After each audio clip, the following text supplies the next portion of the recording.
The first round of Norway chess had just concluded a couple of minutes ago.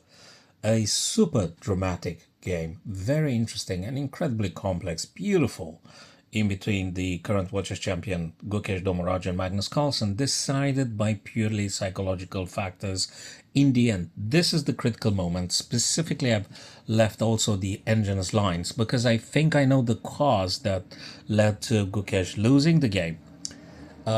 First thing first, 23 seconds on the clock right at this moment, and it's very difficult to take the right decision. And psychologically, he thought here that as long as the black rook covers the third rank, so the king can't move in check, obviously, he thought maybe queen to h6 leads to a sort of ladder type of checkmate.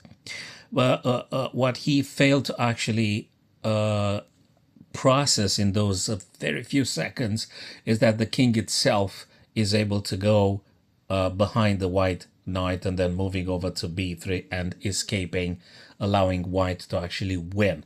Very, very difficult to actually conclude that the best one is frankly rook to g2. This is very difficult to find it.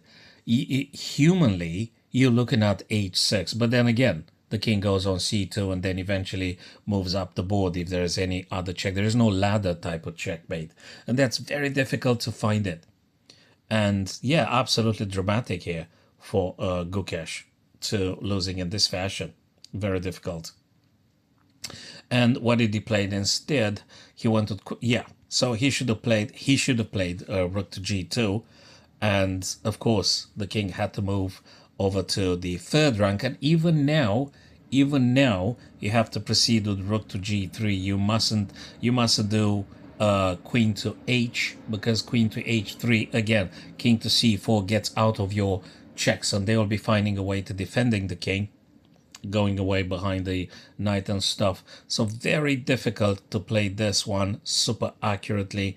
And sadly, after queen to h6, let's just go back a little bit. Queen to h6, everything fizzled out after this move, moves away. And yeah, the king just simply runs away. There is no way you could just keep chasing the king. There is always a way to escaping. Super dramatic, guys. Probably we're going to do an extensive video on this.